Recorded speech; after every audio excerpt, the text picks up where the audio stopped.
Give us a brief snapshot of what I think is the most extraordinary journey any South African has taken this year. Thanks very much, Dan. It definitely was one of the greatest adventures of all time. Right from the start, I left from Morocco in the top of Africa on the 6th of December, and I paddled for 93 days, the equivalent of an Ironman every single day for 93 days, 93 nights, and across 7,500 kilometers across the Atlantic Ocean, completely unsupported, unassisted, doing the equivalent of 2.5 million strokes and arriving in Antigua after 93 days. This was a stand-up paddleboard you were on? Yeah, it was a very specialized stand-up paddleboard. I took elements of my Guinness World Record 12-hour and 24-hour record craft, which was 17.5 feet long, and I designed something that was just over 19 feet long, so it was 2 feet longer. It was almost double as wide. It had a tiny little cabin on the front, which was literally as wide as my shoulders and as big as a coffin. And yeah, and that's what I used to be able to sleep in at night. And, you know, at the end of the day, it was for charity. So I think, you know, if you're driven by passion and powered by a purpose greater than yourself, then it helps you overcome many sort of obstacles and achieve the seemingly impossible. I just...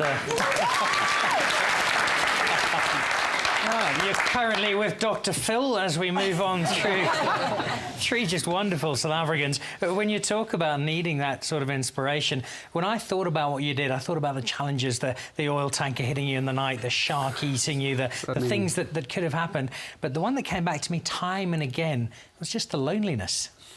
You know, I find that fascinating, and everybody says that, and I was very fortunate that I never had a chance to get lonely because I was dealing with so many life-threatening situations and survival on a daily basis. And then if I had to get lonely at night when I was so physically exhausted, I never had to worry about that because I had sharks scraping up against the side of me. I had, you know, tankers, like 9 to 12 tankers surrounding me that are between 900 and 1.2 kilometers long and 7 times wider than my entire craft is long. And I can show you pictures of my heart rate monitor where my resting heart rate was 55 and it had continuously spiked to between 197 and 208 5 times in the space of 45 minutes, which was when I thought I was going to get run over by 4 conclusively tankers, one after the other, after over a 45-minute period. And that's through the night when you're meant to be resting and being in your peaceful state to try and recover so you can do your next Ironman the following day.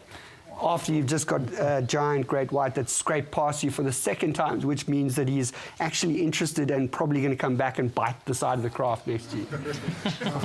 Just a normal night on the town, you know?